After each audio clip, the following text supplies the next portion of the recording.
नमस्कार साथियों, स्वागत है आपका आरपीएससी गुरुजी यूट्यूब चैनल पर। साथियों, हम अंतर्राष्ट्रीय क्रोनोलॉजी के विशेषांक में जनवरी 2025 से 14 जुलाई 2025 तक के एमसीक्यू देख रहे थे। तो साथियों, इसमें राष्ट्रीय, अंतर्राष्ट्रीय व राजस्थान के 1600 प्लस एमसीक्यू का संग्रह है। इसमें हमने अंतर्राष्ट्रीय एमसीक्यू देख लिए। इस वीडियो में हम देखेंगे राष्ट्रीय एमसीक्यू के बारे में।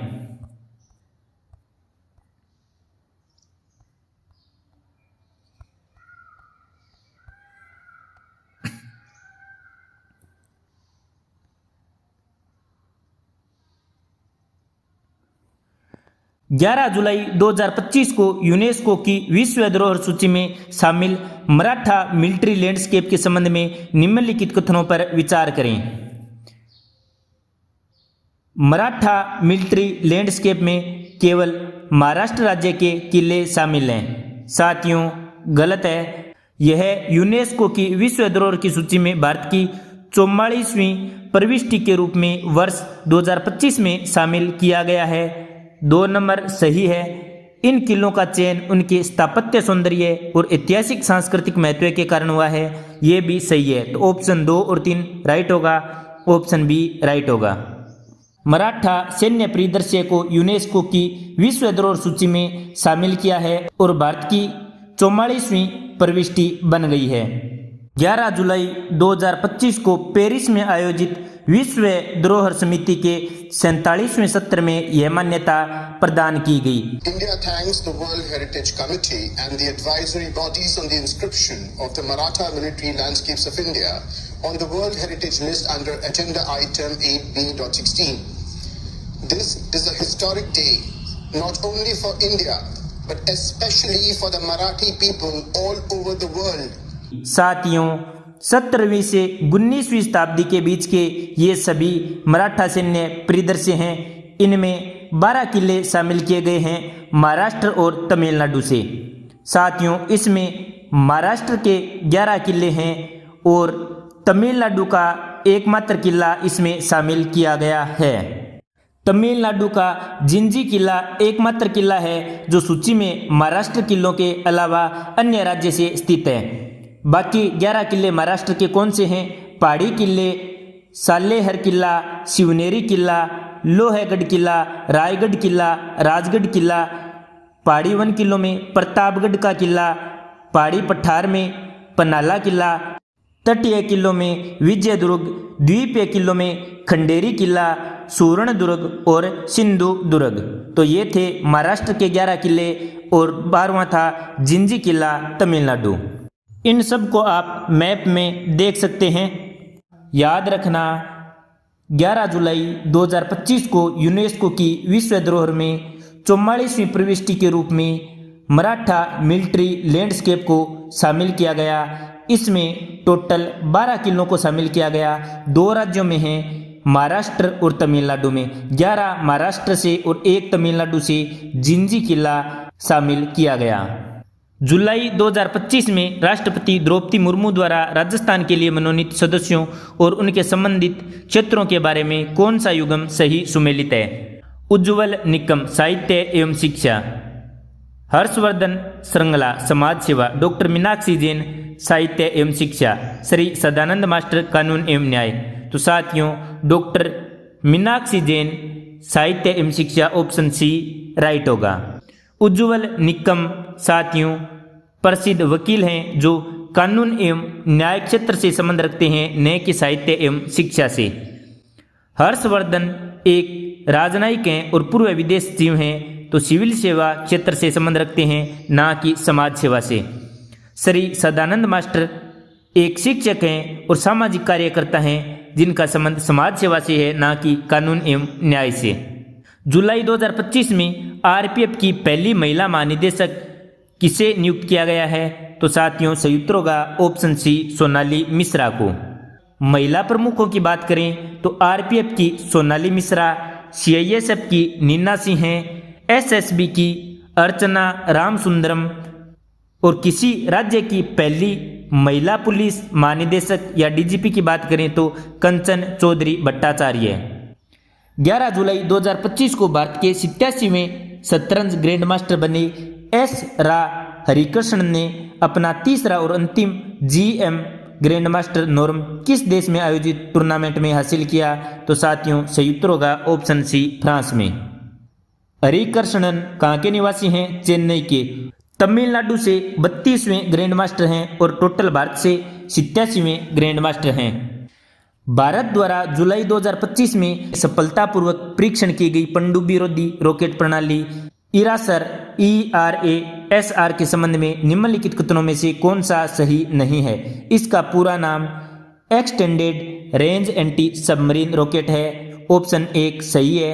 इस प्रणाली का विकास पूरी तरह से स्वदेशी रूप से DRDO द्वारा किया गया, सही है। इसका परीक्षण INS विक्रमादित्य से किया गया, गलत है साथियों।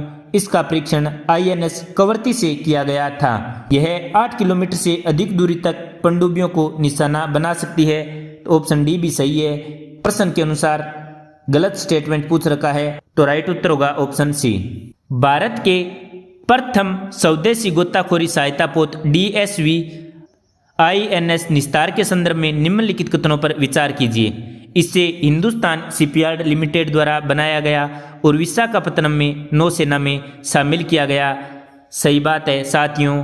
INS निस्तार जो भारत का प्रथम स्वदेशी गोताखोरी सहायता पोत है, इसे हिंदुस्तान शिपयार्ड लिमिटेड ने बनाया। यह पोत एक deep submergence rescue vehicle DSRV का उपयोग कर संकटग्रस्त पनडुब्बी से बचाव अभियान चलाने में सक्षम है। तो ऑप्शन 2 भी सही होगा। यह भारत का पहला स्वदेशी विमानवाहक पोत है। तो साथियों गलत होगा। ये क्या है? ये एक गोताखोरी सहायता पोत है, न कि विमानवाहक पोत। तो साथियों 3 गलत होगा। सही उत्तर होगा ऑप्शन सी। केवल 1 और 2 कथन सत्य हैं। गोताखोरी सहायक पोत को क्या कहते हैं? Diving support vessel. और विमानवाहक पोत को क्या कहते हैं? Aircraft carrier. भारत का पहला स्वदेशी विमानवाहक पोत कौन सा है, यानी एयरक्राफ्ट कौन सा है? INS विक्रांत। और भारत का पहला स्वदेशी गोताखोरी सहायता पोत या डाइविंग सपोर्ट वेसल कौन सी है? INS निस्तार। नीति आयोग द्वारा 7 जुलाई 2025 को जारी पूर्वोत्तर क्षेत्र NER जिला स्तर विकास लक्ष्य SDG सूचकांक रिपोर्ट 2023-24 में किस राज्य के सभी जिलों ने फ्रंट रनर का दर्जा हासिल किया है? तो साथियों सिक्किम, त्रिपुरा और मिजोरम तीनों ने फ्रंट रनर का दर्जा हासिल किया। तो ऑप्शन डी राइट होगा। नागालैंड के 3 जिले 10 सर्वश्रेष्ठ प्रदर्शन करने वालों में शामिल हुए। सिक्किम ने सभी जिलों में सबसे अधिक सुसंगत प्रदर्शन किया और मिजोरम का हन्ना हथियाल पूर्वोत्तर क्षेत्र में सर्वश्रेष्ठ प्रदर्शन करने वाला जिला रहा। रक्षा लेखा विभाग DAD द्वारा नियंत्रक सम्मेलन 2025 का आयोजन 7 से 9 जुलाई 2025 को कहाँ किया गया? तो साथियों सही उत्तर होगा ऑप्शन ए, नई दिल्ली। रक्षा लेखा विभाग का नियंत्रण सम्मेलन 2025 नई दिल्ली में 7 से 9 जुलाई 2025 को आयोजित किया गया और इसकी थीम थी रक्षा वित्त और अर्थशास्त्र के माध्यम से वित्तीय सलाह, भुगतान, लेखा परीक्षा और लेखांकन में परिवर्तन। नौसेना की फाइटर स्ट्रीम में शामिल होने वाली देश की पहली महिला अधिकारी सब लेफ्टिनेंट आस्था पूनिया कहाँ से हैं? तो साथियों सही उत्तर होगा बागपत, उत्तर प्रदेश से। ऑप्शन ए राइट होगा। आस्था पूनिया को विंग्स ऑफ गोल्ड से भी सम्मानित किया गया। खेलो इंडिया वाटर स्पोर्ट्स महोत्सव के किस संस्करण का आयोजन 21 से 23 अगस्त 2025 को डल झील श्रीनगर पर आयोजित किया गया? तो साथियों सही उत्तर होगा ऑप्शन ए, प्रथम संस्करण। खेलो इंडिया वाटर स्पोर्ट्स महोत्सव कहाँ पर आयोजित किया गया? डल झील श्रीनगर में। कब आयोजित किया गया? 21 से 23 अगस्त 2025 को। पहले खेलो इंडिया बीच गेम्स का आयोजन कहाँ पर किया गया था? मई 2025 में दीव में। वाटर स्पोर्ट्स महोत्सव में 5 खेल शामिल हैं: कायाकिंग और canoeing, rowing, water skiing, shikara race और dragon boat. World boxing cup Kazakhstan 2025 में भारत ने कुल कितने पदक जीते? वर्ल्ड बॉक्सिंग कप कजाकिस्तान 2025 में भारत ने कुल 11 पदक जीते। ऑप्शन ए राइट होगा। 3, 5, 3 3, 5, 3 याद रखना। 3 gold, 5 silver, 3 bronze. Gold medal Jaismine Lamboria 57 kg में, साक्षी ने 54 kg में और नुपुर ने 80+ kg में जीता। निम्नलिखित में से कौन सी अभिनेत्री हॉलीवुड वॉक ऑफ फेम पर स्टार पाने वाली पहली भारतीय बन गई हैं? तो साथियों सही उत्तर होगा option B, Deepika Padukone. Hollywood chamber of commerce ने मोशन पिक्चर्स कैटेगरी में वर्ष 2026 की क्लास के लिए हॉलीवुड वॉक ऑफ फेम पर दीपिका पादुकोण को उनके स्टार से सम्मानित किया। दीपिका से पहले भारतीय अमेरिकी अभिनेता साबू दस्तगीर को इस सम्मान से सम्मानित किया जा चुका है 1960 में। देश का पहला अश्वरोग मुक्त कंपार्टमेंट EDFC कहाँ स्थापित किया गया है? तो साथियों सही उत्तर होगा ऑप्शन सी, मेरठ उत्तर प्रदेश में। कब? 3 जुलाई 2025 को। राष्ट्रीय जन सहयोग एवं बाल विकास संस्थान NIPCCD का नाम आधिकारिक तौर पर बदलकर क्या कर दिया गया है? तो साथियों सावित्रीबाई फुल्ले राष्ट्रीय महाविद्यालय एवं बाल विकास संस्थान नाम कर दिया गया है। ऑप्शन सी राइट होगा। सावित्रीबाई फुल्ले राष्ट्रीय महिला एवं बाल विकास संस्थान कहाँ पर है? नई दिल्ली में। वर्तमान में इसके केंद्रीय क्षेत्र कहाँ पर हैं? बेंगलोर, गुवाहाटी, लखनऊ, इंदौर और मोहाली, इन 5 जगहों पर इनके क्षेत्रीय केंद्र स्थित हैं। हाल ही में जारी कॉपर विजन दस्तावेज में वर्ष 2047 तक कॉपर की मांग में कितनी वृद्धि होने की उम्मीद है? कॉपर की मांग में 6 गुना वृद्धि होने की उम्मीद है। तो सही उत्तर होगा ऑप्शन डी, 6 गुना। रूस के कलिनिनग्राद में स्थित यंत्र शिपयार्ड में 1 जुलाई 2025 को भारतीय नौसेना में शामिल किया गया INS तमाल इस श्रेणी का कौन सा युद्धपोत था? तो सही उत्तर होगा ऑप्शन बी, 8वां युद्धपोत। INS तमाल F71 श्रेणी का एक युद्धपोत है। 1135.6 की श्रृंखला में 8वां स्टील्थ ब्रिगेड है। तुशील श्रेणी के अतिरिक्त अनुवर्ती जहाजों में दूसरा है। जहाज का आदर्श वाक्य क्या है? सर्वत्र सर्वदा विजय, हर जगह विजय। Mazagaon dock ship builders limited में निर्मित प्रोजेक्ट 17A का दूसरा स्टेल्थ फ्रिगेट किस नाम से 1 जुलाई 2025 को नौसेना को सौंप दिया गया? तो साथियों सही उत्तर होगा ऑप्शन ए, उदयगिरी।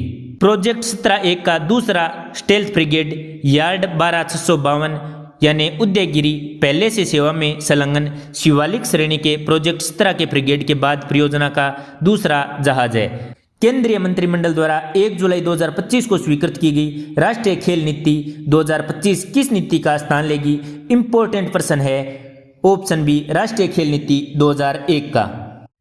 इसका उद्देश्य क्या है? वैश्विक मंच पर उत्कृष्टता, आर्थिक विकास के लिए खेल, सामाजिक विकास के लिए खेल, जन आंदोलन के रूप में खेल, शिक्षा के साथ एकीकरण यानी NEP 2020 के साथ कार्यनीति रूपरेखा। तो साथियों यदि आपसे पूछ लिया जाए राष्ट्रीय खेल नीति 2025 के कितने स्तंभ हैं, तो सही उत्तर क्या होगा? 5 स्तंभ।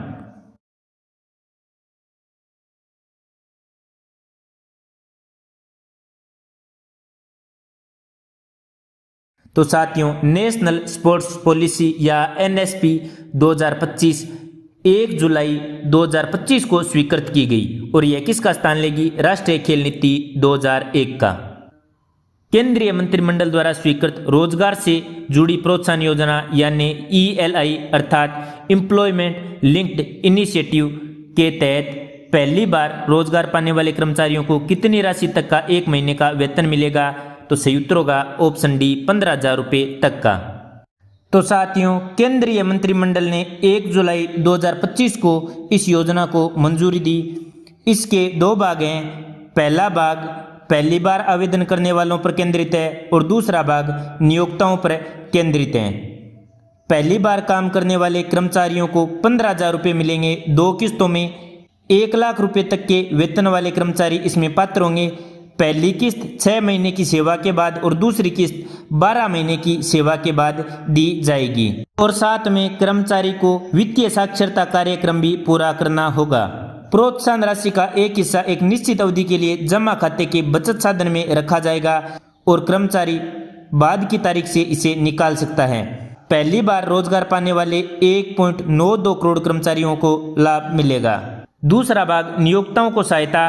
साथियों, सभी क्षेत्रों में अतिरिक्त रोजगार सृजन को शामिल किया गया है, जिसमें विनिर्माण क्षेत्र पर विशेष ध्यान दिया गया है। 1 लाख रुपए तक के वेतन वाले कर्मचारियों के संबंध में प्रोत्साहन मिलेगा। सरकार नियोक्ताओं को कम से कम 6 महीने तक निरंतर रोजगार वाले प्रत्येक अतिरिक्त कर्मचारी के लिए 2 साल तक 3,000 रुपये प्रति माह तक का प्रोत्साहन देगी। विनिर्माण क्षेत्र के लिए प्रोत्साहन तीसरे और चौथे वर्ष तक भी बढ़ाया जा सकता है। EPFO के साथ पंजीकृत प्रतिष्ठानों को कम से कम 6 महीने के लिए निरंतर आधार पर कम से कम 50 से कम कर्मचारियों वाले नियोक्ताओं के लिए 2 अतिरिक्त कर्मचारी, 50 या अधिक कर्मचारियों वाले नियोक्ताओं के लिए 5 अतिरिक्त कर्मचारी नियुक्त करने की आवश्यकता होगी। वेतन स्लैब देखें तो 10,000 रुपये तक 1,000 रुपये, 10,000 रुपये से 20,000 रुपये तक 2,000 रुपये और 20,000 रुपये से अधिक यानी 1 लाख रुपये प्रति माह वेतन तक 3,000 रुपये मिलेंगे। इससे 2.60 करोड़ व्यक्ति लाभान्वित होंगे। इस योजना का लाभ 1 अगस्त 2025 से 31 जुलाई 2027 के बीच सृजित रोजगार पर लागू होगा। मोबिलिटी ग्लोबल एक्सपो BMGE का तीसरा संस्करण 4 से 9 फरवरी 2027 को कहाँ आयोजित किया जाएगा? संयुक्त होगा ऑप्शन ए दिल्ली NCR में। अत्याधुनिक फेनोम इंडिया नेशनल बायो बैंक का उद्घाटन 6 जुलाई 2025 को कहाँ पर किया गया? तो संयुक्त होगा ऑप्शन सी नई दिल्ली। नेशनल बायो बैंक का उद्घाटन 6 जुलाई 2025 को कहाँ पर किया गया? नई दिल्ली में। अत्याधुनिक फेनोम इंडिया नेशनल बायो बैंक का उद्घाटन नई दिल्ली स्थित IGIB यानी CSIR की institute of genomics and integrative biology में किया गया। UK बायो बैंक मॉडल से इसकी प्रेरणा ली है। विश्व बैंक ने भारत को विश्व के कौन से सर्वाधिक समानता वाले देशों में शामिल किया है? तो संयुक्त होगा ऑप्शन सी चौथे समानता वाले देशों में। विश्व बैंक की रिपोर्ट के अनुसार भारत विश्व में आर्थिक दृष्टि से चौथा सर्वाधिक समतावादी देश है। पहले 3 कौन से हैं? 1 नंबर पर स्लोवाकिया गणराज्य है, 2 नंबर पर स्लोवेनिया, 3 नंबर पर बेलारूस और 4 नंबर पर भारत। विश्व बैंक की गिन्नी इंडेक्स में भारत को 25.5 का स्कोर मिला है। गिन्नी सूचकांक क्या बताता है? किसी देश में किस प्रकार लोगों के बीच समान रूप से आय, संपत्ति और खपत का बंटवारा होता है। 32वीं Asian junior individual squash championship में भारत ने कुल कितने पदक जीते हैं? तो साथियों 32वीं Asian junior individual squash championship में भारत ने टोटल 7 पदक जीते हैं। ऑप्शन ए राइट होगा। और यह चैंपियनशिप कहाँ पर हुई थी? दक्षिण कोरिया के जिमसियोंग शहर में। कब हुई थी? 5 जुलाई 2025 को। भारत ने 2 गोल्ड, 2 रजत और 3 कांस्य पदक जीते। तो 2, 2, 3 याद रखना। भारतीय महिला टीम की कोच जोधपुर की सुरभि मिश्रा थी। भारतीय दल में राजस्थान के 3 खिलाड़ियों दिव्यांशी जैन, प्रभव बाजोरिया और सुभाष चौधरी ने हिस्सा लिया, लेकिन ये कोई पदक नहीं जीत सके। स्वर्ण पदक किसने जीता? अंडर 17 में बॉयज कैटेगरी में आर्यवीर दीवान ने। अंडर 19 गर्ल्स में अनाहत सिंह ने। भारतीय प्रतिभूति एवं विनिमय बोर्ड सेबी का कार्यकारी निदेशक किसे नियुक्त किया गया है? तो साथियों सही उत्तर क्या होगा? ऑप्शन बी सुनील जयवंत कदम। रेलवे के साथ यात्रियों के संपर्क को बेहतर बनाने के क्रम में केंद्रीय रेल मंत्री अश्विनी वैष्णव ने कौन सा ऐप 1 जुलाई 2025 को लॉन्च किया है? तो सही उत्तर होगा रेल वन। क्या? Rail one. Option A right होगा। रेल वन एक व्यापक ऑल इन वन एप्लीकेशन है जिसका इंटरफेस यूजर फ्रेंडली है। इस ऐप की परिकल्पना किसने की थी? CRIS ने यानी centre for railway information systems ने। कौन सी कंपनी अंतरिक्ष आधारित इंटरनेट सेवा शुरू करने वाली भारत की पहली निजी सेटकॉम कंपनी बनेगी? तो सही उत्तर होगा ऑप्शन डी अनंत टेक्नोलॉजीज। कहाँ पर स्थित है अनंत टेक्नोलॉजीज? हैदराबाद में। 2028 से देश में ब्रॉडबैंड फ्रॉम स्पेस सर्विस शुरू करेगी। साथियों अब हम केंद्र सरकार या केंद्रीय मंत्रिमंडल के महत्वपूर्ण निर्णय देखेंगे। केंद्र सरकार द्वारा मानव वन्यजीव संघर्ष प्रबंधन के लिए उत्कृष्टता केंद्र कहाँ स्थापित किया जाएगा? तो साथियों सही उत्तर होगा ऑप्शन बी WIISACON यानी भारतीय वन्यजीव संस्थान सलीम अली पक्षी विज्ञान एवं प्राकृतिक इतिहास केंद्र में। भूपेंद्र यादव ने इसकी घोषणा 19 जून 2025 को की। भारतीय सशस्त्र बलों के संबंध में 24 जून 2025 को लिए गए ऐतिहासिक निर्णय के बारे में निम्नलिखित कथनों पर विचार कीजिए। रक्षा मंत्री राजनाथ सिंह ने CDS को तीनों सेनाओं के लिए संयुक्त निर्देश और आदेश जारी करने हेतु अधिकृत किया। ऑप्शन 1 राइट होगा। यह निर्णय भारतीय सशस्त्र बलों के एकीकरण और दक्षता को बढ़ाने के लिए लिया गया। ऑप्शन 2 भी राइट होगा। इस निर्णय के तहत पहला संयुक्त आदेश 24 जून 2025 को जारी किया गया। ऑप्शन 3 भी राइट है। तो सही उत्तर होगा ऑप्शन डी 1, 2 और 3।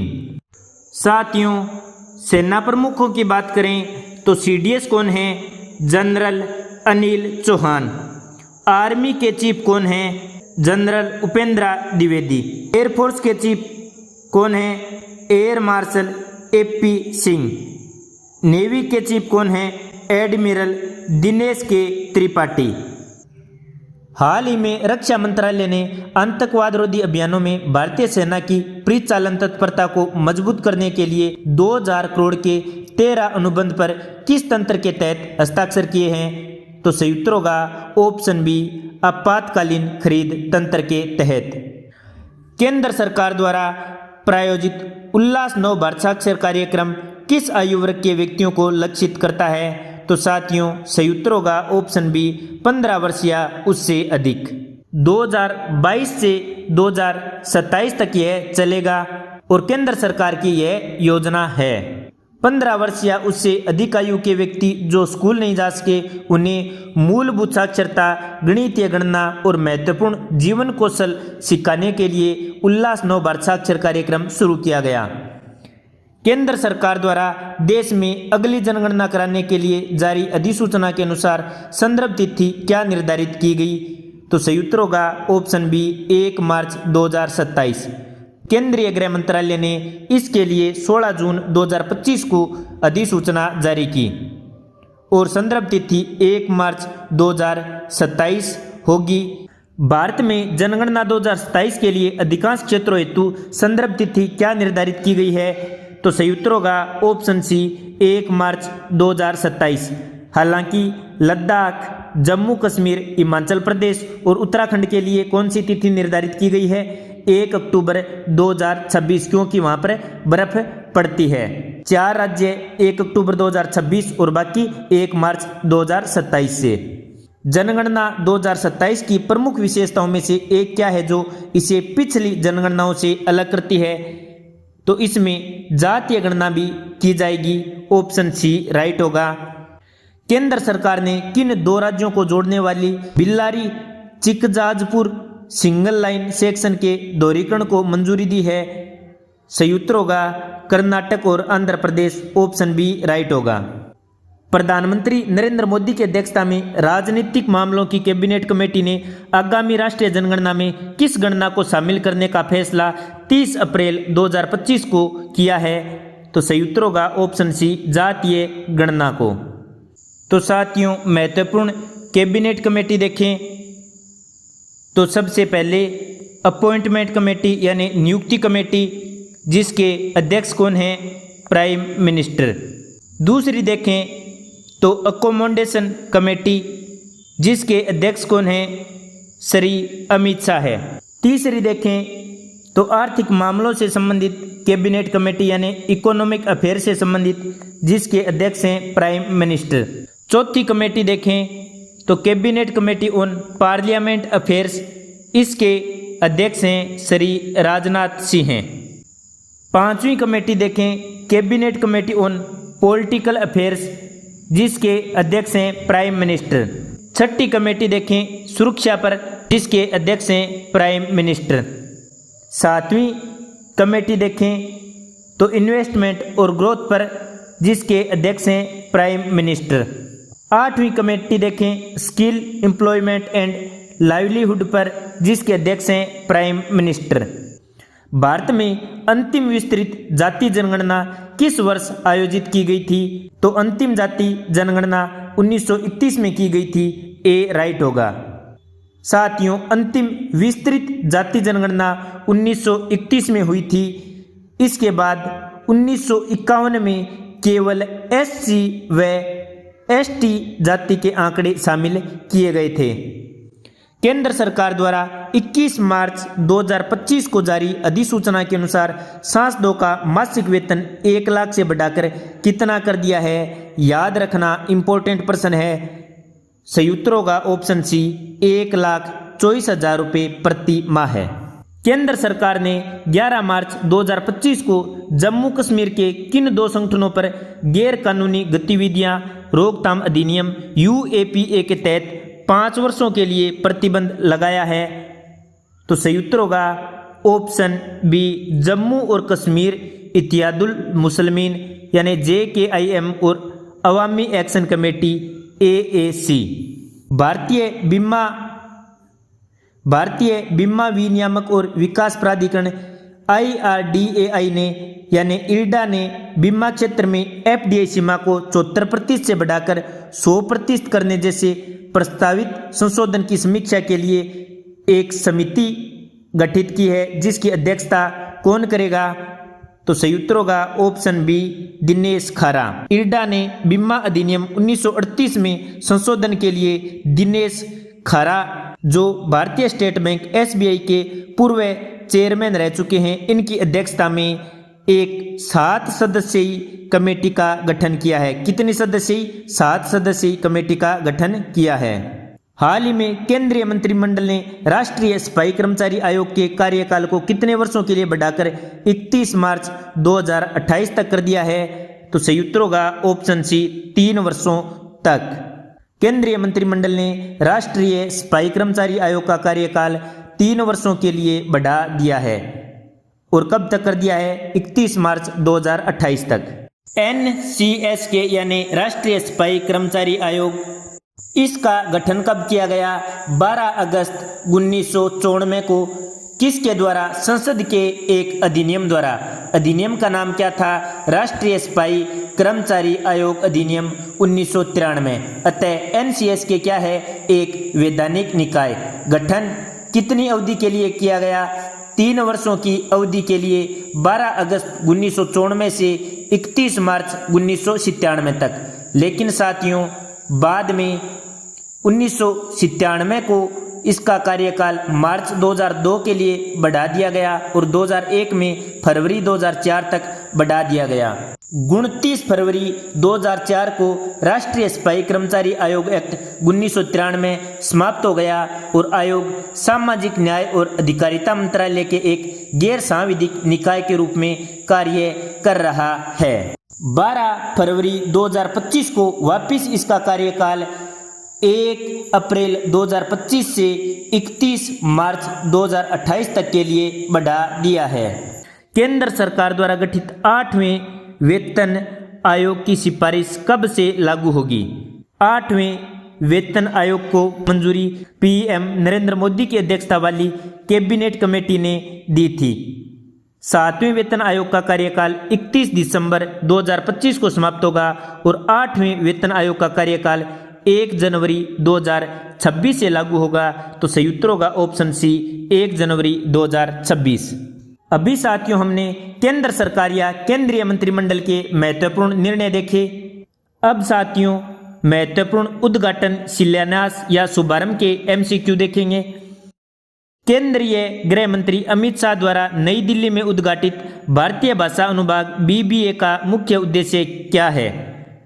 6 जून 2025 को केंद्रीय गृह मंत्री अमित शाह ने भारतीय भाषा अनुभाग BBA का उद्घाटन किया, जिसका उद्देश्य है प्रशासनिक कामकाज में अंग्रेजी के प्रभुत्व को कम करना और मातृभाषाओं को बढ़ावा देना। भारत के संविधान में भाषा संबंधी प्रावधान भारतीय संविधान के भाग 17 में दिए गए हैं।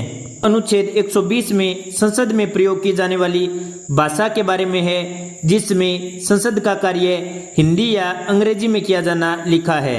सभापति किसी व्यक्ति या सदस्य को अपनी मातृभाषा में संबोधन करने की आज्ञा दे सकता है। अनुच्छेद 210 में विधानमंडल में प्रयोग की जाने वाली भाषा के बारे में बताया गया है। संसद की तरह विधानमंडल का भी कार्य हिंदी या अंग्रेजी या राजभाषा या राज्य भाषाओं में किया जाएगा। साथियों, इसमें भी सभापति अनुमति देकर किसी व्यक्ति को अपनी भाषा में बात करने की अनुमति दे सकता है। हिमाचल प्रदेश, मणिपुर, मेघालय और त्रिपुरा राज्य के विधानमंडलों के लिए अंग्रेजी भाषा 25 वर्ष के लिए रखी गई। अरुणाचल प्रदेश, गोवा और मिजोरम के लिए 40 वर्ष रखी गई, जबकि बाकी राज्यों के लिए 15 वर्ष रखी गई। अनुच्छेद 343 में संघ की राजभाषा के बारे में बताया गया है कि संघ की राजभाषा हिंदी और लिपि देवनागरी होगी। अनुच्छेद 344 में राजभाषा के संबंध में आयोग और संसद की समिति के बारे में वर्णन किया गया है कि संविधान के प्रारंभ से 5 वर्ष की समाप्ति पर और ऐसे प्रारंभ से 10 वर्ष की समाप्ति पर आदेश द्वारा एक आयोग गठित किया जाएगा, जो एक अध्यक्ष और 8वीं अनुसूची में विनिर्दिष्टित विभिन्न भाषाओं का प्रतिनिधित्व करने वाले अन्य सदस्यों से मिलकर बनेगा, जिनकी नियुक्ति राष्ट्रपति करेगा। अनुच्छेद 345 में राज्य की राजभाषा या राजभाषाएं बताई गई हैं। अनुच्छेद 346 में एक राज्य और दूसरे राज्य के बीच या किसी राज्य और संघ के बीच पत्रादि की राजभाषा बताई गई है। अनुच्छेद 347 में किसी राज्य की जनसंख्या के किसी भाग द्वारा बोली जाने वाली भाषा के संबंध में विशेष उपबंध दिया गया है। अनुच्छेद 348 में उच्चतम न्यायालय और उच्च न्यायालयों में और अधिनियमों, विधेयकों आदि के लिए प्रयोग की जाने वाली भाषा के बारे में बताया गया है कि संसद विधि द्वारा जब तक कोई अन्य उपबंध न करे तब तक इनकी कार्यवाही की भाषा अंग्रेजी होगी। राज्यपाल किसी राष्ट्रपति की पूर्व सहमति से उस उच्च न्यायालय की कार्यवाहियों में जिसका मुख्य स्थान उस राज्य में है, हिंदी भाषा का या उस राज्य के शासकीय प्रयोजन के लिए प्रयोग की जाने वाली अन्य भाषा के लिए प्राधिकृत कर सकता है। अनुच्छेद 349 भाषा से संबंधित कुछ विधियां अधिनियमित करने के लिए विशेष प्रक्रिया के बारे में बात करता है कि संसद में ऐसे कोई संशोधन या विधेयक राष्ट्रपति के पूर्व मंजूरी के बिना पुनर्स्थापित या प्रस्तावित नहीं किए जाएंगे। राष्ट्रपति अनुच्छेद 344 के खंड 1 के अधीन गठित आयोग की सिफारिश पर या अनुच्छेद के खंड 4 के अधीन गठित समिति के प्रतिवेदन पर विचार करने के पश्चात ही मंजूरी प्रदान करेगा। अनुच्छेद 350 में व्यथा के निवारण के लिए अभ्यावेदनों में प्रयोग की जाने वाली भाषा के बारे में बताया गया है कि वहां पर प्रयोग की जाने वाली भाषा में अभ्यावेदन कर सकेगा। अनुच्छेद 350 के प्राथमिक स्तर पर मातृभाषा में शिक्षा की सुविधा प्रदान करता है। अनुच्छेद 350 के भाषाई अल्पसंख्यक वर्गों के लिए विशेष अधिकारी की नियुक्ति की सिफारिश करता है, जिसकी नियुक्ति कौन करता है? राष्ट्रपति। अनुच्छेद 351 हिंदी भाषा के विकास के लिए निर्देश के बारे में बात करता है। राजभाषा संबंधी ये प्रावधान किए गए हैं। 6 जून 2025 को प्रधानमंत्री नरेंद्र मोदी द्वारा उद्घाटित चिनाब रेल पुल की मुख्य विशेषता क्या है? यह भारत का सबसे लंबा रेलवे पुल है। गलत है। यह दुनिया का सबसे ऊंचा रेलवे आर्च पुल है। ऑप्शन बी राइट होगा। यह पुल एफिल टावर से भी ऊंचा है। Udhampur Srinagar Baramulla rail link USBRL परियोजना का हिस्सा है। उधमपुर श्रीनगर बारामूला रेल लिंक परियोजना का मुख्य उद्देश्य क्या है? कश्मीर घाटी को हर मौसम में रेलवे संपर्क प्रदान करना इसका उद्देश्य है। ऑप्शन बी राइट होगा। भारत के पहले vertical lift bridge new Pamban bridge का उद्घाटन प्रधानमंत्री श्री नरेंद्र मोदी ने कहां पर किया? तो सही उत्तर होगा ऑप्शन बी रामेश्वरम, तमिलनाडु में। साथियों, मैंने मंथली क्रोनोलॉजी में इसका वीडियो भी दिखाया था आपको। यह रामेश्वर द्वीप को भारतीय मुख्य भूमि तमिलनाडु के मंडपम से जोड़ेगा। भारत के पहले विश्व शांति केंद्र का उद्घाटन 2 मार्च 2025 को कहां पर किया गया? सही उत्तर होगा ऑप्शन बी गुरुग्राम, हरियाणा में। और इस केंद्र की स्थापना जैन आचार्य लोकेश के मार्गदर्शन में अहिंसा विश्व भारती द्वारा की गई। लचित बोरफुकन पुलिस अकादमी, जिसका लोकार्पण 15 मार्च 2025 को किया गया, किस राज्य में स्थापित है? साथियों, लचित बोरफुकन पुलिस अकादमी असम में स्थित है। ऑप्शन सी राइट होगा। इसका लोकार्पण 15 मार्च 2025 को केंद्रीय गृह मंत्री अमित शाह ने किया। असम में कहाँ पर स्थित है? असम के डेरगांव में स्थित है। कहाँ पर स्थित है? असम के डेरगांव में। प्रधानमंत्री नरेंद्र मोदी ने 13 जनवरी 2025 को जम्मू कश्मीर में श्रीनगर लेह राजमार्ग पर सोनमर्ग सुरंग का उद्घाटन किया। इसकी विशेष आकृति के कारण इसे किस अन्य नाम से जाना जाता है? तो सही उत्तर होगा option B Z Morh tunnel, क्योंकि साथियों इसकी आकृति टेढ़ी मेढ़ी है, इस कारण इसे जड मोर या जड मोड टनल भी कहा जाता है। प्रधानमंत्री नरेंद्र मोदी द्वारा 6 जनवरी 2025 को जम्मू रेलवे डिवीजन का उद्घाटन किए जाने के बाद देश में रेलवे डिवीजनों की कुल संख्या कितनी हो गई है? सही उत्तर होगा ऑप्शन बी 69। तो 69वां रेलवे डिवीजन कौन सा है? Jammu railway division. बेंगलुरु स्थित एरोस्पेस स्टार्टअप सरला एविएशन द्वारा जनवरी 2025 में लॉन्च किए गए भारत के पहले एयर टैक्सी प्रोटोटाइप का नाम क्या है? सही उत्तर होगा ऑप्शन सी शून्य। शून्य क्या है? एक एयर टैक्सी प्रोटोटाइप है। किसका? सरला एविएशन का। कब लॉन्च किया गया? जनवरी 2025 में। सरला एविएशन कहाँ का स्टार्टअप है? बेंगलुरु का। प्रधानमंत्री नरेंद्र मोदी ने 8 जनवरी 2025 को राष्ट्रीय हरित हाइड्रोजन मिशन के तहत देश के पहले ग्रीन हाइड्रोजन हब की आधारशिला कहाँ पर रखी? सही उत्तर होगा ऑप्शन डी विशाखापत्तनम, आंध्र प्रदेश में। देश के पहले ग्रीन हाइड्रोजन हब को किसने स्थापित किया? एनटीपीसी ग्रीन एनर्जी लिमिटेड ने। आंध्र प्रदेश में विशाखापत्तनम के पास पुद्दिमदका में इसे शुरू किया गया है। केंद्रीय वाणिज्य एवं उद्योग मंत्री पीयूष गोयल द्वारा 14 जनवरी 2025 को शुरू किए गए राष्ट्रीय हल्दी बोर्ड का मुख्यालय कहाँ स्थापित किया गया है? साथियों, राष्ट्रीय हल्दी बोर्ड का मुख्यालय तेलंगाना के निजामाबाद में स्थापित किया गया है। सही उत्तर होगा ऑप्शन सी निजामाबाद, तेलंगाना।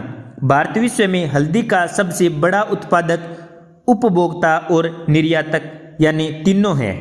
अब साथियों, राष्ट्रपति व संसदीय निर्णय देखते हैं। संसद के दोनों सदनों से पारित वक्फ संशोधन अधिनियम को राष्ट्रपति द्रौपदी मुर्मू ने कब मंजूरी दी? तो सही उत्तर होगा ऑप्शन बी 5 अप्रैल 2025 को। राष्ट्रपति की मंजूरी के बाद अब विधेयक कानून बन गया। कोई विधेयक कौन पारित करता है? भारतीय संसद। मंजूरी कौन देता है? अंतिम मंजूरी देता है राष्ट्रपति। उसके बाद विधेयक क्या बन जाता है? कानून। वक्फ अधिनियम 1995 का नाम बदलकर क्या रखा गया है? एकीकृत वक्फ प्रबंधन, अधिकारिता, दक्षता और विकास अधिनियम 2025। ऑप्शन बी राइट होगा। लोकसभा द्वारा 27 मार्च 2025 को पारित आप्रवास और विदेशी विधेयक 2025 के अनुसार बिना वैध दस्तावेजों के देश में प्रवेश करने वालों के लिए अधिकतम क्या दंड का प्रावधान है? सही उत्तर होगा ऑप्शन सी 5 साल तक की जेल और 5 लाख रुपए तक का जुर्माना। अब साथियों, महत्वपूर्ण सूचकांक या रिपोर्ट देखते हैं। एयरपोर्ट काउंसिल इंटरनेशनल एशियाई द्वारा जारी 2024 एयर कनेक्टिविटी रैंकिंग के बारे में निम्नलिखित कथनों में से कौन सा सत्य है? दिल्ली के इंदिरा गांधी अंतर्राष्ट्रीय हवाई अड्डे को एशिया प्रशांत और मध्य पूर्व क्षेत्र में 10वां स्थान मिला। कथन 1 राइट है। इस सूची में शीर्ष 10 में स्थान पाने वाला एकमात्र भारतीय हवाई अड्डा है। सही है। इस रैंकिंग में दुबई अंतर्राष्ट्रीय हवाई अड्डे को पहला स्थान दिया गया है। सही है, यानी एशियाई में दुबई पहले स्थान पर आया है। सही उत्तर होगा ऑप्शन डी 1, 2 और 3। हाल ही में हुए एक सर्वेक्षण के अनुसार शहरी तेंदुओं की आबादी के मामले में कौन सा भारतीय महानगर शीर्ष पर है? तो सही उत्तर होगा ऑप्शन सी बेंगलुरु। 80 से 85 तेंदुओं के साथ बेंगलुरु प्रथम स्थान पर है, जबकि मुंबई में 54 जंगली तेंदुए हैं तो मुंबई दूसरे स्थान पर है। इससे पहले मुंबई पहले स्थान पर था। साथियों, 30 जनवरी 2024 को श्री भूपेंद्र यादव ने, जो केंद्रीय पर्यावरण, वन और जलवायु परिवर्तन मंत्री हैं, इन्होंने हिम तेंदुओं की स्थिति पर भी रिपोर्ट जारी की थी। साथियों, इनके अनुसार भारत में हिम तेंदुओं की संख्या 718 है और ये कहाँ पर पाए जाते हैं? लद्दाख, जम्मू कश्मीर, हिमाचल प्रदेश, उत्तराखंड, सिक्किम, अरुणाचल प्रदेश और ट्रांस हिमालयी क्षेत्र में। संयुक्त राष्ट्र जनसंख्या कोष UNFPA द्वारा जारी state of world population SOWP report 2025 के संबंध में निम्नलिखित कथनों पर विचार करें। रिपोर्ट का शीर्षक द रियल फर्टिलिटी क्राइसिस है। सही है। इस रिपोर्ट के अनुसार भारत की जनसंख्या वर्ष 2025 तक 1.46 अरब तक पहुंचने का अनुमान है। ये भी कथन सही है। रिपोर्ट के अनुसार भारत की कुल प्रजनन दर घटकर प्रति महिला 1.9 जन्म रह गई है, जो प्रतिस्थापन दर 2.1 से नीचे है। तो ये भी सही है। सही उत्तर होगा ऑप्शन डी 1, 2 और 3। साथियों, ये रिपोर्ट है द रियल फर्टिलिटी क्राइसिस। किसकी है? UNFPA की रिपोर्ट। इसमें बताया गया है 3 में से 1 वयस्क भारतीय 36% अनचाहे गर्भधारण का सामना कर रहा है, जबकि 30% ज्यादा या कम बच्चे पैदा करने की इच्छा पूरी नहीं कर पाते।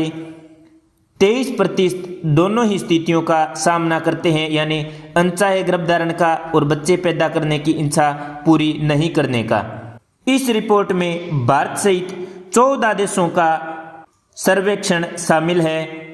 19 जून 2025 को जारी QS वर्ल्ड यूनिवर्सिटी रैंकिंग 2026 में भारत के प्रदर्शन के बारे में निम्नलिखित में से कौन सा कथन सही है? 54 भारतीय विश्वविद्यालय शामिल हैं, जो अब तक का सर्वश्रेष्ठ प्रदर्शन है। ऑप्शन 1 राइट होगा। भारत इस सूची में USA, UK और चीन के बाद चौथा सबसे अधिक प्रतिनिधि वाला देश है। राइट होगा। भारतीय प्रौद्योगिकी संस्थान दिल्ली भारत का शीर्ष रैंक वाला संस्थान है। राइट होगा। IIT दिल्ली का 123वां स्थान है। तो सही उत्तर होगा option D. QS world university ranking 2026 में निम्नलिखित में से भारतीय संस्थान ने पहली बार स्थान पाया है।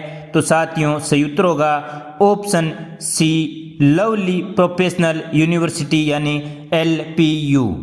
इस रैंकिंग में 8 भारतीय विश्वविद्यालयों ने पहली बार स्थान पाया है। इसमें LPU, IIT गांधीनगर, कलिंगा औद्योगिक प्रौद्योगिकी संस्थान, अशोका विश्वविद्यालय आदि इसमें शामिल हुए हैं। Skills for the future transforming India workforce landscape report के अनुसार निम्नलिखित कथनों पर विचार कीजिए। इस रिपोर्ट को IFC यानी प्रतिस्पर्धात्मक संस्थान द्वारा तैयार किया गया। 1 नंबर स्टेटमेंट राइट होगा। इस रिपोर्ट के अनुसार वर्ष 2023-24 में भारत की 88% श्रम शक्ति कम योग्यता वाले व्यवसायों में लगी हुई है। स्टेटमेंट 2 भी राइट होगा। इसका विमोचन शिक्षा राज्य मंत्री जयंत चौधरी द्वारा 27 जून 2025 को किया गया। 3 भी राइट होगा। सही उत्तर होगा ऑप्शन डी 1, 2 और 3। इस रिपोर्ट के अनुसार 88% श्रम शक्ति कम योग्यता वाले व्यवसाय में और 10 से 12% उच्च योग्यता वाले व्यवसाय में लगी हुई है।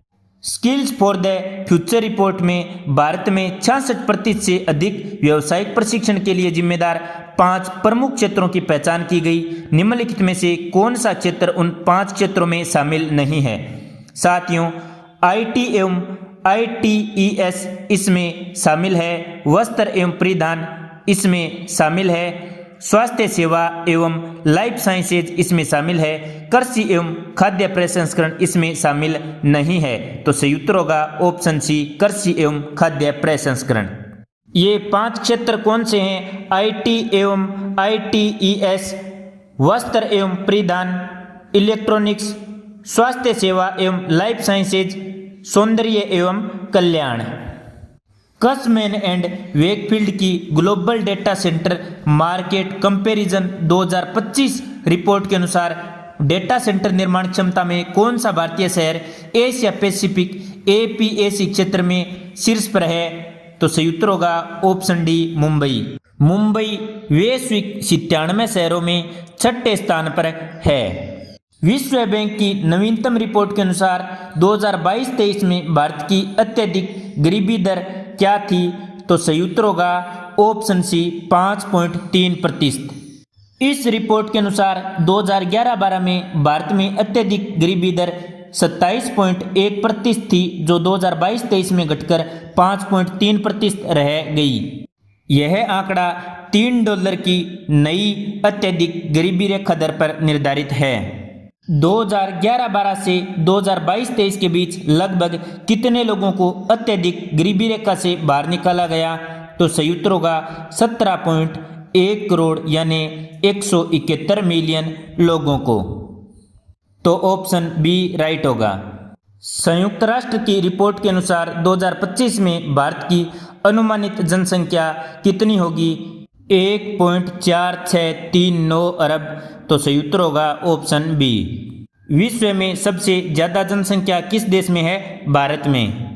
संयुक्त राष्ट्र की रिपोर्ट के अनुसार भारत की वर्तमान कुल प्रजनन दर TFR कितनी है, जो प्रतिस्थापन दर 2.1 से नीचे है? तो साथियों सही उत्तर होगा ऑप्शन सी 1.9 जन्म प्रति महिला।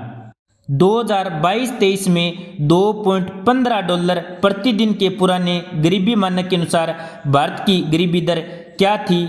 सही उत्तर होगा ऑप्शन डी 2.3%। 16.2% से घटकर 2.3% रह गई। UNFPA की रिपोर्ट के अनुसार भारत की जनसंख्या का कितना प्रतिशत कार्यशील आयु वर्ग 15 से 64 वर्ष में आता है? तो सही उत्तर होगा ऑप्शन सी 68%, जो भारत को जननांकीय लाभांश की स्थिति प्रदान करता है।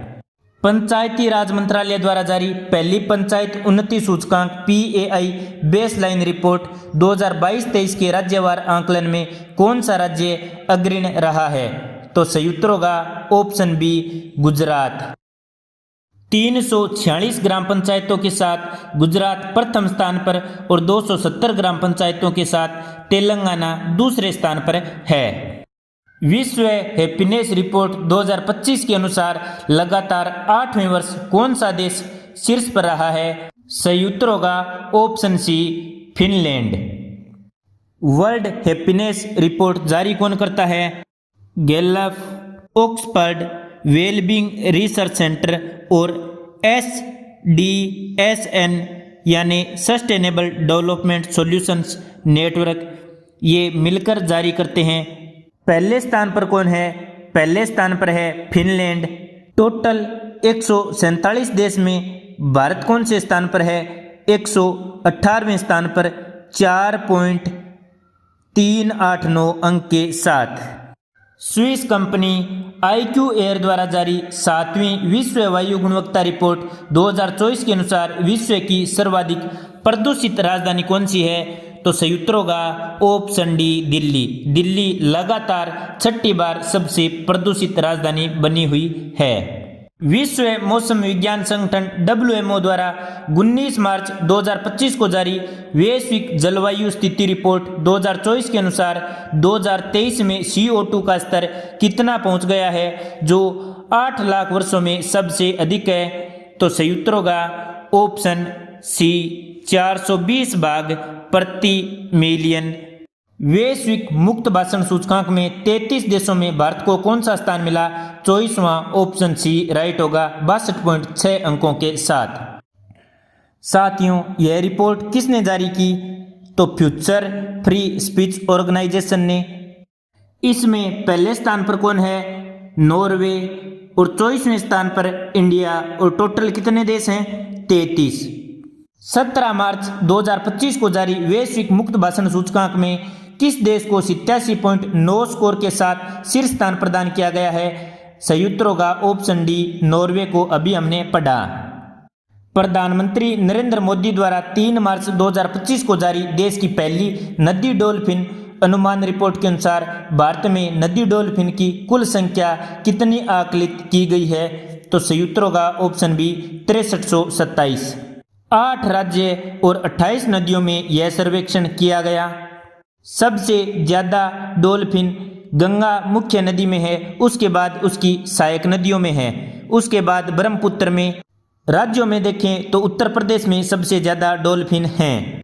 देश की पहली नदी डॉल्फिन अनुमान रिपोर्ट के अनुसार किस राज्य में सर्वाधिक 2397 डॉल्फिन पाई गई हैं? तो संयुक्त होगा ऑप्शन डी उत्तर प्रदेश। तो याद रखना 2397 डॉल्फिन सबसे अधिक उत्तर प्रदेश में हैं। और 2 नंबर पर 2220 डॉल्फिन के साथ बिहार का स्थान आता है। फरवरी 2025 में ट्रांसपेरेंसी इंटरनेशनल द्वारा जारी भ्रष्टाचार धारणा सूचकांक 2024 में भारत को कौन सा स्थान प्राप्त हुआ? तो संयुक्त होगा ऑप्शन बी 96वां स्थान। तो साथियों, भारत 38 स्कोर के साथ 96वें पायदान पर है, जो पिछले 10 वर्षों में भारत की सबसे खराब रैंकिंग है। भारत का 180 देशों में 96वां स्थान है। भ्रष्टाचार धारणा सूचकांक किसने जारी किया? ट्रांसपेरेंसी इंटरनेशनल ने।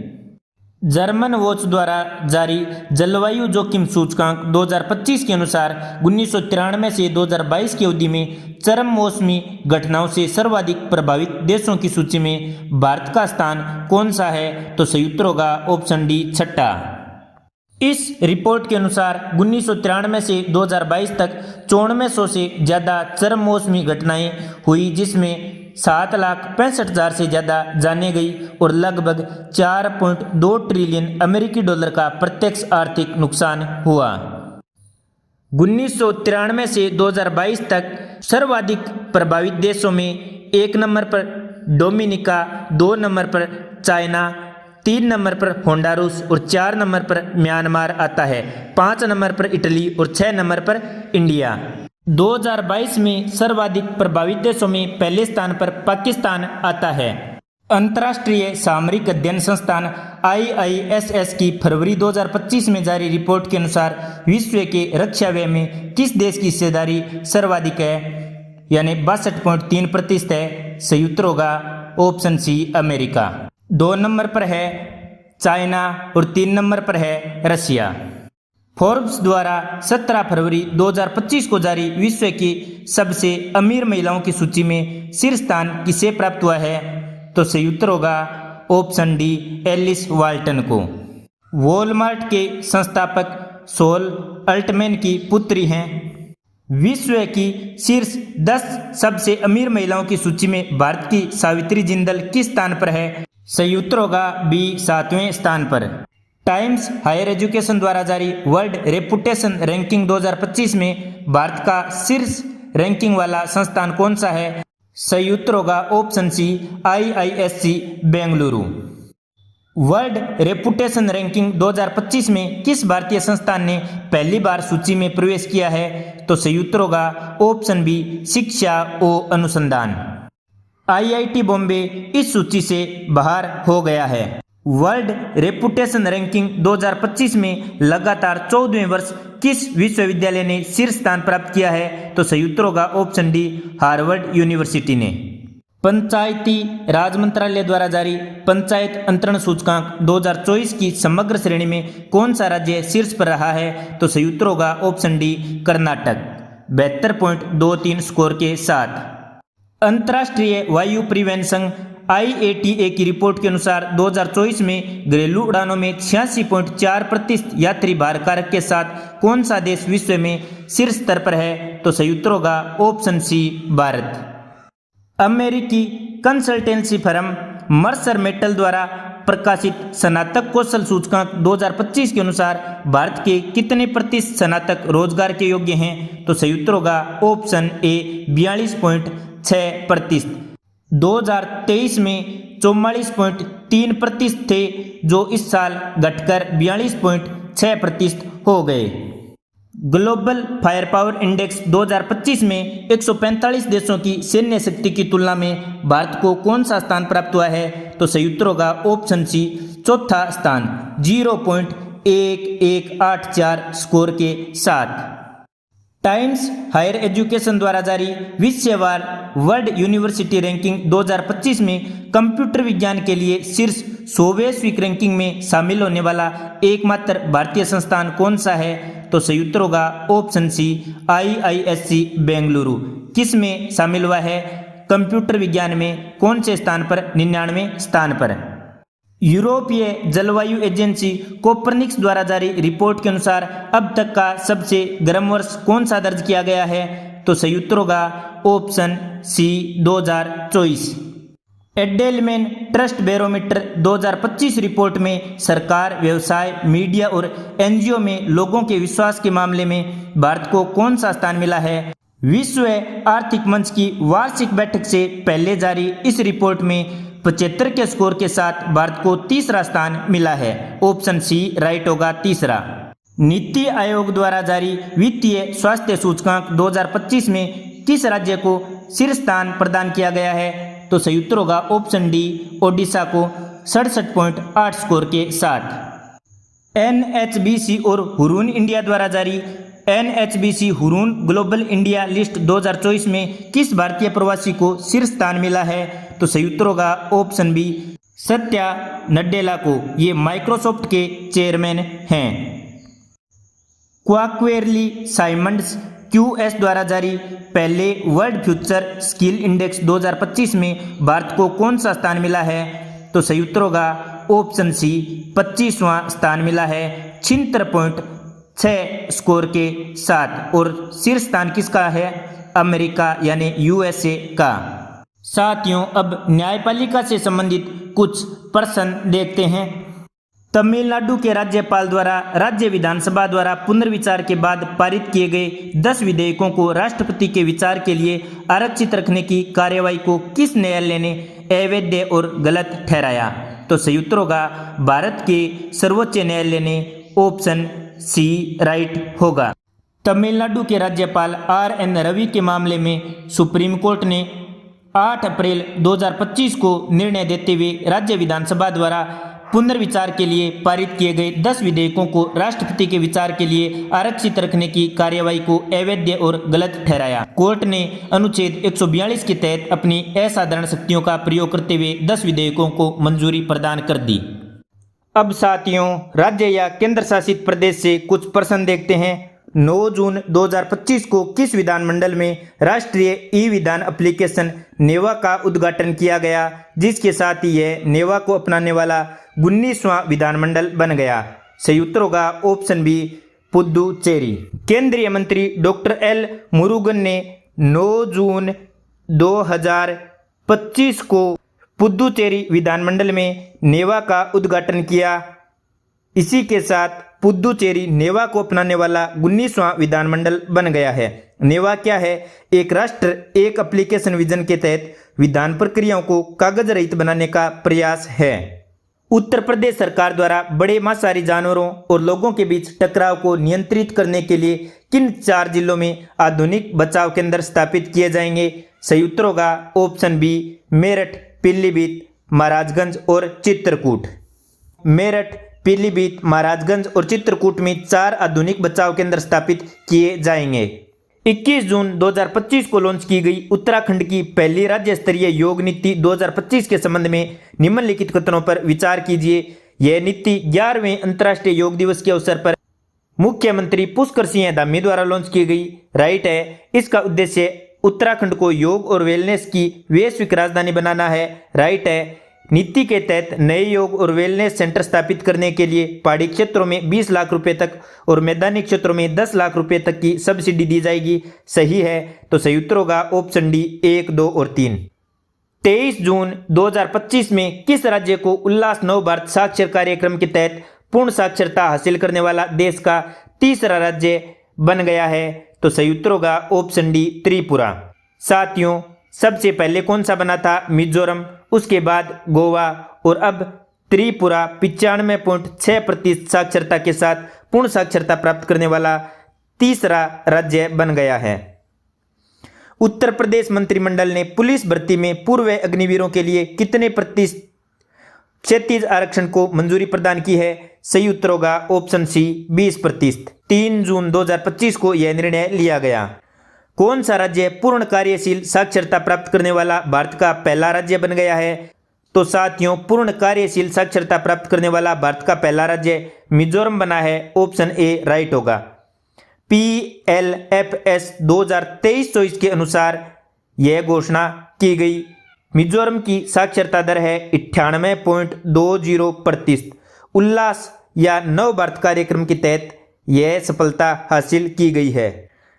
भारत का पहला पानी के नीचे संग्रहालय किस राज्य में विकसित किया जाएगा? सही उत्तर होगा ऑप्शन सी महाराष्ट्र में। महाराष्ट्र के सिंधुदुर्ग जिले में वेनगुर्ला तट के पास नौसेना के सेवामुक्त युद्धपोत INS गुलदार को केंद्र में रखते हुए देश का पहला अंडर वाटर म्यूजियम विकसित किया जा रहा है। INS गुलदार एक लैंडिंग शिप टैंक है जो जनवरी 2024 में नौसेवा से मुक्त हो गया था। राष्ट्रीय रोपवे विकास कार्यक्रम पर्वतमाला के तहत केंद्र सरकार ने 15,000 फीट की ऊंचाई पर 2 प्रमुख रोपवे परियोजनाओं गोविंद घाट से हेमकुंड साहिब तक और सोनप्रयाग से केदारनाथ तक को किस राज्य में स्वीकृति प्रदान की है? तो सही उत्तर होगा ऑप्शन बी उत्तराखंड में। गोविंद घाट से हेमकुंड साहिब तक की लंबाई कितनी होगी? 12.4 किलोमीटर तथा सोनप्रयाग से केदारनाथ तक की 12.9 किलोमीटर। हाल ही में किस राज्य की राजधानी को बेरबी सेरांग रेलवे लाइन के माध्यम से राष्ट्रीय रेलवे नेटवर्क से जोड़ा गया है? सही उत्तर होगा ऑप्शन सी मिजोरम को। भारत में पहली बार किस राज्य ने कक्षा 10 के छात्रों के लिए रोबोटिक्स शिक्षा को अनिवार्य किया है? तो सही उत्तर होगा ऑप्शन सी केरल ने। तेलंगाना में भूमि सुधार को मजबूत करने और भूमि अभिलेखों में पारदर्शिता लाने के उद्देश्य से किस अधिनियम का लोकार्पण अप्रैल 2025 में किया गया? तो सही उत्तर है ऑप्शन बी भू भारती अधिनियम। यह अधिनियम पहले के धरनी पोर्टल प्रणाली में आई खामियों को दूर करेगा। आंध्र प्रदेश की नियोजित राजधानी अमरावती को किस प्रकार की ऊर्जा से संचालित होने वाला विश्व का पहला शहर बनाया जाएगा? तो सही उत्तर होगा ऑप्शन सी पूरी तरह से नवीकरणीय ऊर्जा से। हाल ही में राज्य वरिष्ठ नागरिक आयोग विधेयक 2025 पारित करने के साथ ही वरिष्ठ नागरिकों के लिए एक आयोग का गठन करने वाला भारत का पहला राज्य कौन सा बन गया है? सही उत्तर होगा ऑप्शन सी केरल। दिव्यांग व्यक्तियों की सुविधा के लिए सांकेतिक भाषा शुरू करने वाला भारत का पहला राज्य कौन सा बन गया है? तो सही उत्तर होगा ऑप्शन सी पंजाब। अब साथियों, महत्वपूर्ण चुनाव या निर्वाचन या नियुक्तियों के बारे में देखेंगे। फरवरी 2025 में दिल्ली की 9वीं और 4थी महिला मुख्यमंत्री के रूप में किसने शपथ ली? तो सही उत्तर होगा ऑप्शन सी रेखा गुप्ता ने। इससे पहले दिल्ली की 3 मुख्यमंत्री रह चुकी हैं, सुषमा स्वराज पहली, उसके बाद शीला दीक्षित और उसके बाद अतिशी मरलेना। 20 फरवरी 2025 को शालीमार बाग सीट से पहली बार विधायक बनी रेखा गुप्ता दिल्ली की पहली महिला मुख्यमंत्री बनी। दिल्ली विधानसभा चुनाव 2025 में बीजेपी ने 70 में से कुल कितनी सीटें जीती? सही उत्तर होगा ऑप्शन सी 48 सीटें। आम आदमी पार्टी ने 22 सीटें। टोटल कितनी सीटें थी? 70 सीटें। दिल्ली सरकार में मंत्री बने परवेश साहिब सिंह वर्मा ने नई दिल्ली विधानसभा सीट पर किस प्रमुख नेता को पराजित किया? सही उत्तर होगा ऑप्शन बी अरविंद केजरीवाल को 4099 वोटों से। फरवरी 2025 में किस पूर्वोत्तर राज्य में 11वीं बार राष्ट्रपति शासन लागू किया गया? तो सही उत्तर होगा ऑप्शन सी मणिपुर में। 13 फरवरी 2025 को 11वां राष्ट्रपति शासन मणिपुर में लागू किया गया।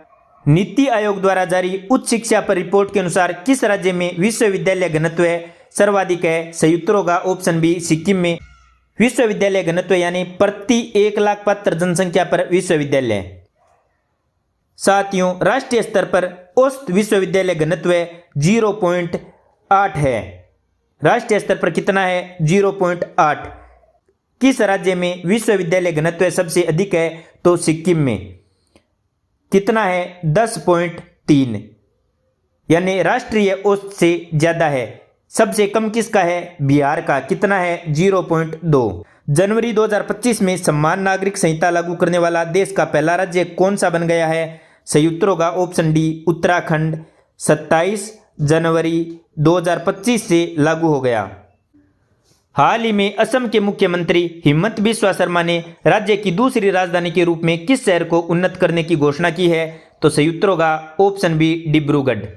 गुजरात सरकार ने बनासकांठा जिले का विभाजन कर किस नए जिले का गठन किया है? तो सही उत्तर होगा ऑप्शन सी वाव थराद का।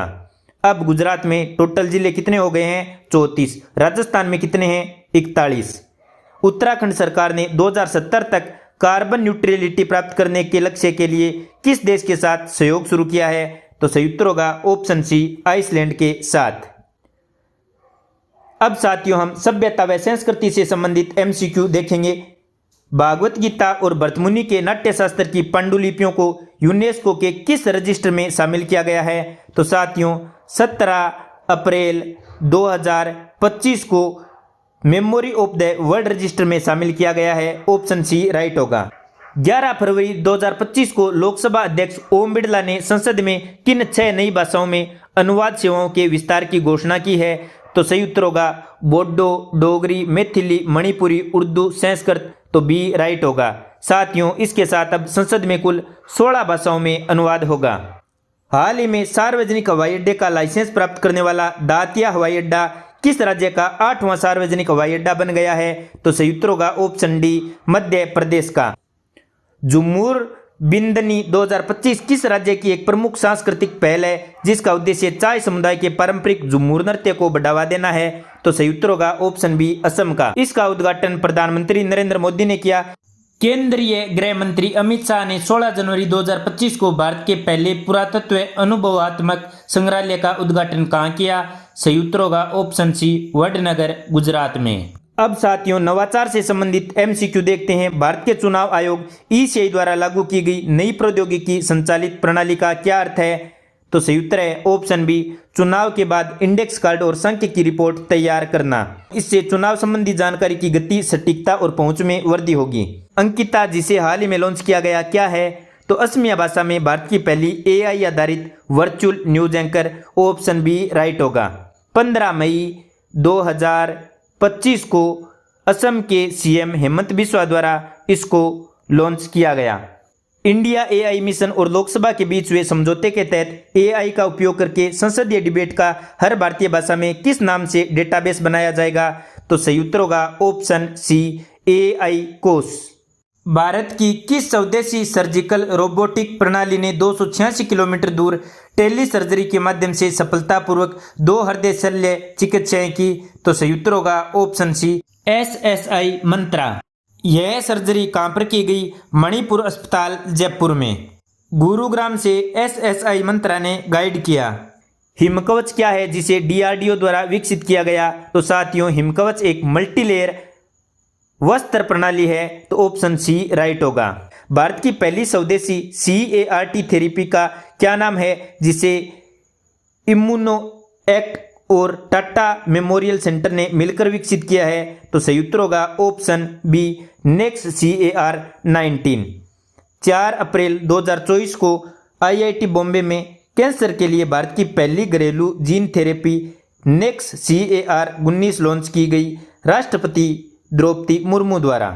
अब साथियों राष्ट्रीय MCQ के कुछ विविध प्रश्न देखते हैं। 19 जून 2025 को किन 4 राज्यों की 5 विधानसभा सीटों पर उपचुनाव हुए?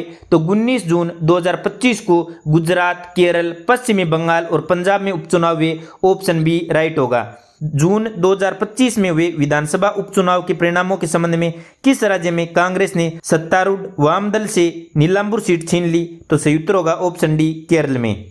CPI-M के M स्वराज को हराकर कांग्रेस के प्रत्याशी आर्यदान शौकत जीत गए। अन्य 3 जिलों में जिन दलों के पास सीट थी वही बरकरार रही। 2021-22 में भारत की मातृ मृत्यु दर यानी MMR कितनी थी? सही उत्तर होगा ऑप्शन बी 80 प्रति 1 लाख जीवित जन्म। 2014 से 16 में 130 थी जो 2021 से 23 में घटकर 80 प्रति 1 लाख जीवित जन्म हो गई। रेलवे द्वारा जारी नए नियमों के अनुसार 15 जुलाई 2025 से तत्काल ट्रेन टिकट बुक करने के लिए क्या अनिवार्य होगा? तो सही उत्तर है ऑप्शन सी आधार आधारित OTP प्रमाणीकरण। भारत सरकार ने भारत की तटरेखा की संशोधित लंबाई 11,098 1 किलोमीटर घोषित की, यह पहले की लंबाई से कितनी अधिक है? तो सही उत्तर होगा ऑप्शन डी 47% अधिक है। वित्त वर्ष 2024-25 में भारत का रक्षा निर्यात बढ़कर कितना हो गया? तो सही उत्तर है ऑप्शन बी 23,622 करोड़ रुपए, यानी 12.04% की वृद्धि दर्ज की गई। द लेसेंट पब्लिक हेल्थ पत्रिका में प्रकाशित एक अध्ययन के अनुसार 1990 और 2021 के बीच भारत में आत्महत्या के मामले में कितनी गिरावट दर्ज की गई? तो सही उत्तर है ऑप्शन सी 30% से अधिक, यानी कुल 31.5% की गिरावट दर्ज की गई।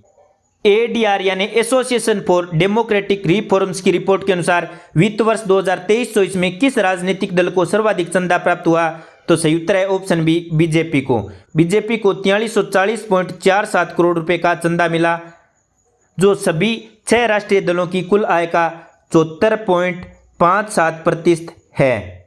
US ग्रीन बिल्डिंग काउंसिल द्वारा जारी 2024 की वार्षिक सूची में leadership in energy and environment design certificate के लिए भारत को कौन सा स्थान प्राप्त हुआ है? तो सही उत्तर है ऑप्शन सी तीसरा स्थान।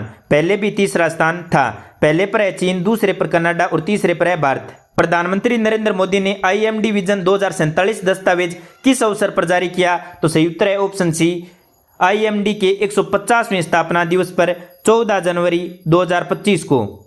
भारत के रक्षा मंत्रालय ने किस वर्ष को रक्षा सुधारों का वर्ष घोषित किया है? तो ऑप्शन बी 2025 को। तो साथियों, राष्ट्रीय परिदृश्य के MCQ में इतना ही। तो साथियों, इंडेक्स में देखें तो अंतर्राष्ट्रीय परिदृश्य कर लिया था हमने पिछले वीडियो में, इसमें राष्ट्रीय परिदृश्य पूरा हो गया, यानी अंतर्राष्ट्रीय परिदृश्य कंप्लीट। राष्ट्रीय परिदृश्य भी हमने पूरा कर लिया। अगले वीडियो में हम करेंगे राजस्थान परिदृश्य के बारे में। आपको वीडियो कैसा लगा नीचे कमेंट में अवश्य बताएं। यदि आपने अभी तक RPSC गुरुजी यूट्यूब चैनल को सब्सक्राइब नहीं किया है तो सब्सक्राइब अवश्य करें। धन्यवाद। जय हिंद, जय भारत।